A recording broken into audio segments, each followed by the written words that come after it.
अगला टॉपिक है वो है बार ग्राफ, दंड आरेख।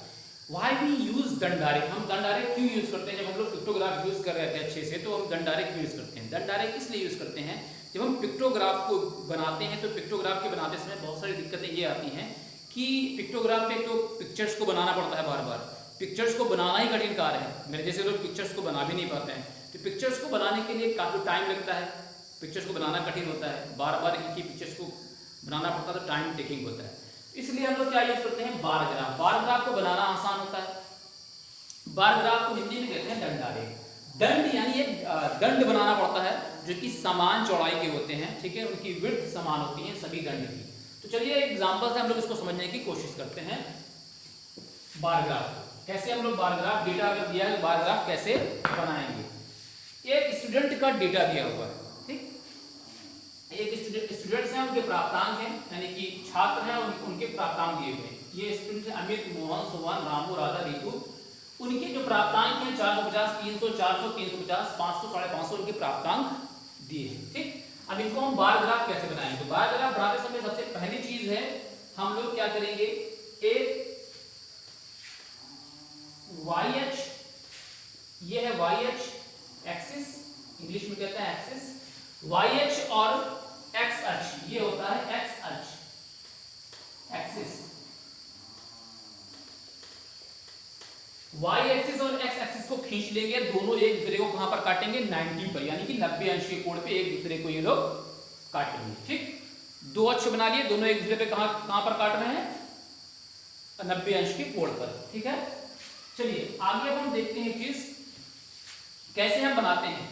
हमारा देखिए डेटा का रेंज कहां से कहां तक है? 300 से 550। तो हम लोग एक पैमाना मानेंगे जिसमें हमारे ये डेटा उसमें उसके अंदर आ जाए, ठीक। तो मान लेंगे जब भी हम बार ग्राफ को बनाते हैं तो अक्सर बनाते हैं हम लोग ग्राफ पेपर पे, तो उस पे जो आपके खाने होते हैं 1 सेंटीमीटर के स्क्वायर खाने दिए होते हैं, ठीक। तो हम लोग एक पैमाना लेंगे 100 से लेके कहां तक जाएंगे हम लोग? 600 तक, क्योंकि हमारा सबसे बड़ा डेटा जो है 550 है और वो 600 के अंदर आ जाएगा।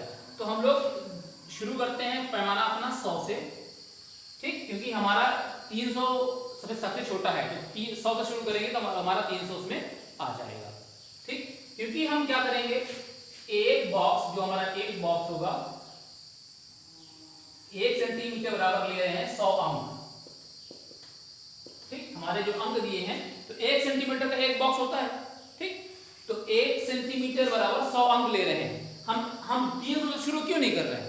300 से इसलिए शुरू कर रहे हैं कि हमारा बार ग्राफ पे जो हमारा बॉक्स होता है वो 300 का नहीं होता है, और मतलब कि 3 सेंटीमीटर का नहीं होता, 1 सेंटीमीटर का होता है। इसलिए हम अपनी आसानी के लिए 1 सेंटीमीटर बराबर 100 अंक ले रहे हैं। तो हमारा जब शुरू करेंगे तो हमारा उसी में ये आ जाएगा, हमारी जो रेंज है 100 से लेकर 600 तक की, उसी में ये डेटा हमारा आ जाएगा। चलिए 100, फिर उसके बाद दूसरा 200, 300, 400, 500 और 600, ठीक। अब देखिए, अब हम दंड आरेख बनाएंगे। अच्छा, एक चीज और हम यहाँ पर मिस कर रहे हैं। यहाँ पर अब देखिए, जो हमारा Y एक्सिस है, हमने उस पर क्या लिया हुआ है? प्राप्तांक, यानी कि मार्क्स ऑब्टेन्ड मार्क्स जो है बच्चों की, हमने किस पे लिया है? Y एक्सिस पे, और X एक्सिस पे लिया है हमने बच्चों को स्टूडेंट्स को। अमित, मोहन, सोहन, रामू, राधा, ठीक। इस पे रितु नहीं आ पा रही है, ठीक है, कोई दिक्कत नहीं है, इतना आपको समझ में आ जाएगा वो चीज कैसे होगा। चलिए अब हम लोग बनाएंगे बार्स बनाएंगे, दंड बनाएंगे, ठीक। अब देखिए अमित के कितने मार्क्स हैं? अमित के हैं 450, तो 450 कहां पर आएगा? यहां पर, ठीक। 400 के बाद उसके आधे पे आएगा 450, क्योंकि जो डिफरेंस है, ड्यूरेशन है दोनों के बीच जो डिफरेंस है वो 100 का है। तो यहां पर हम बार बनाएंगे ऐसे, जो बार होगा आपका, बार समान चौड़ाई के बार दंड होंगे, ठीक। ये है अमित का मार्क्स। अमित के बाद है मोहन का 300, मोहन का है आपका 300, मोहन का 300, मोहन के बाद सोहन, सोहन का 400, तो 400 यहां आएगा।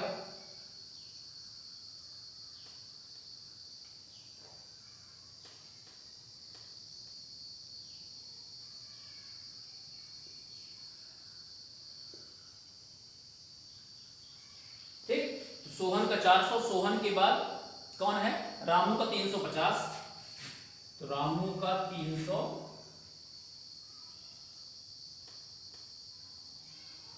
रामू का 350। ठीक, इसी तरह राधा का बना लेंगे, राधा का 500, राधा का 500।